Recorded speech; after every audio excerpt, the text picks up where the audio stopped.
Muito obrigado, Miguel.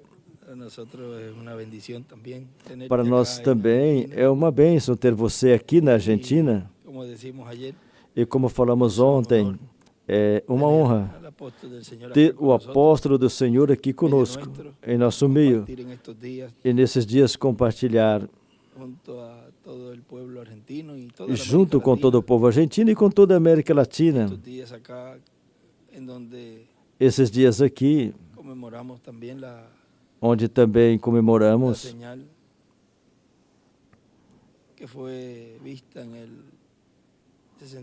o sinal que foi visto em 63, um dos vários sinais que foram vistos, mas entre eles tem sinais que mostram tudo que Deus está realizando na Terra no tempo quando aparecem. Vimos o sinal do cometa Halley também, como isso também abriu ali. E como o missionário Miguel Bermúdez Marim nos dizia, no tempo de Moisés, aí estava tudo. Estava nada mais, nada menos que a coluna de fogo os guiando. E estava o poder divino. O poder divino estava sendo materializado ali em um homem.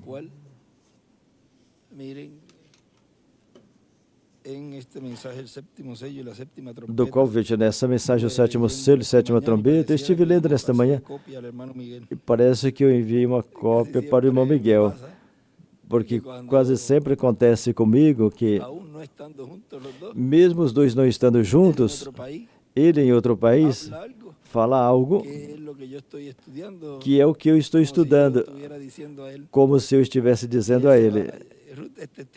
A Ruth é testemunha, veja, é exatamente o que eu estou lendo aqui, Miguel está falando disto. É o mesmo Espírito de Deus no meio do povo, dirigindo tudo. Agora veja, nessa mensagem ele nos diz, agora vemos que as palavras do Gênesis capítulo 1, versículo 1, que diz, no princípio Deus criou os céus e a terra, encontram a explicação mais ampla nas palavras de São João capítulo 1, do versículo 1 ao 18, e Hebreus capítulo 1, do versículo 1 ao 3. Porque por ele e para ele foram feitas, criadas todas as coisas, e ele as criou para ele. E agora o verbo que estava com Deus e era Deus, que é o próprio Deus no seu corpo teofânico, criou um corpo de carne no ventre de Maria, que nasceu em Belém da Judeia. E quando apareceu naquele corpo de carne, era nada menos que o verbo encarnado, o mesmo Deus de Abraão, de Isaac e de Jacó. Por isso falava aos ventos e ao mar, quando estavam enfurecidos, e falava, cala, e acalmavam, e a tempestade acabava. Falou também aos pães e aos peixes, palavra criadora, e multiplicou os pães e os peixes. Somente a palavra criadora de Deus pode fazer isso. Assim aconteceu no deserto. Eles iam com tudo ali. Falou aos apóstolos quando estavam pescando e não pegavam nada, ele disse, lança a rede do lado direito. E ali encontrarão peixes. Ele criou peixes que Pedro e os discípulos depois pescaram. Falou também à figueira que não tinha fruto quando ele foi procurar fruto, e ele falou, de ti nunca nasça jamais fruto algum, e ninguém coma jamais fruto de ti. E a figueira começou a secar das raízes para cima. E os discípulos ficaram maravilhados com o que estavam vendo. E ele disse a eles que não admirasse, disse, se tiveres fé como um grão de mostarda, não somente o da figueira vocês poderão fazer, mas também direis a este monte, passa-te daqui para lá e se passará. Passa-te daqui, se lança ao mar e se lançará, e nada será impossível. Então vocês vejam, está falando a pessoas que têm seus nomes escritos no livro da vida do Cordeiro. Porque para todos os filhos e filhas de Deus virá uma etapa onde todos estarão em corpos eternos, E assim como Jesus fazia, todos os filhos e filhas de Deus poderão fazer essas coisas. Mas mesmo estando nesses corpos mortais, Deus ungiu mensageiros em vários tempos e pôs esse poder neles, de tal modo que falaram a palavra criadora e as coisas aconteceram. Vemos o profeta Moisés e a Josué também. Agora ele já vai lá ao tempo da liberação do povo hebreu, naquela trajetória, onde o mesmo que estava realizando as obras ali no tempo dos apóstolos, em sua primeira vinda, que falou ali a figueira, era o mesmo que tinha libertado o povo hebreu e estava em Moisés e em Josué. Depois em Josué, vejam, Moisés falava a palavra e as coisas aconteciam. Era a palavra criadora de Deus na boca de um homem, de um profeta. Ou seja, tinham tudo ali.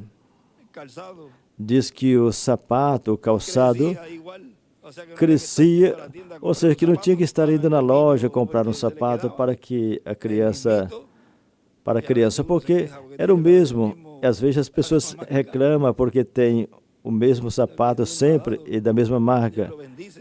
O que Deus nos dá, Deus abençoa.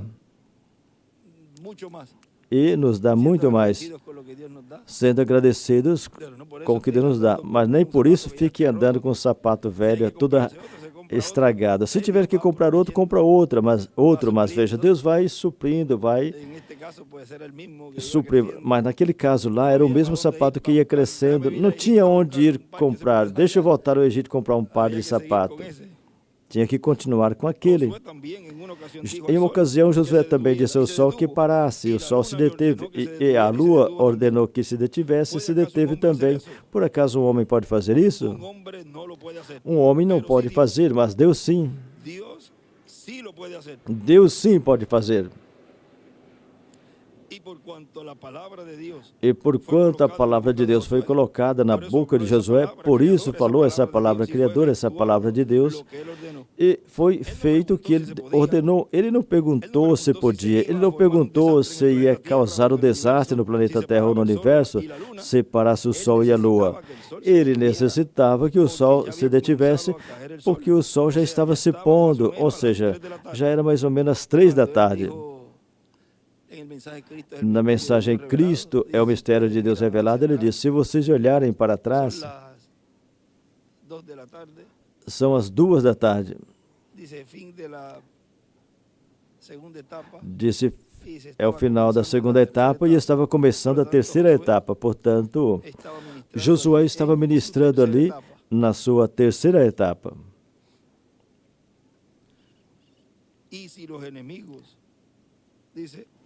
E diz assim que, ou seja, estava mais ou menos às 3 da tarde, onde o sol começa a se pôr. E seus inimigos de Josué estavam fugindo ao cair a noite, depois se organizavam e voltavam contra Josué e a luta ficaria mais difícil, a batalha. Como foi de era em era. O mensageiro morreu, se foi, e a batalha foi difícil para os escolhidos. Mas Josué já os tinha dominado e estavam fugindo. E quando as pessoas vão fugindo, então não tem nenhuma defesa. O que vai fugindo solta até as armas com a qual está se defendendo para que não lhes pese. Ou porque ficam perturbados e esquecem que a espada que está levando é a sua defesa. Agora, Josué, ele precisava obter a vitória total naquela batalha e deu ordem a que o sol se detivesse e que a lua se detivesse e detiveram, pararam. E a história bíblica fala que esse foi o dia mais longo que a raça humana tem tido. Até mesmo a ciência descobriu que isso existiu e que foi assim.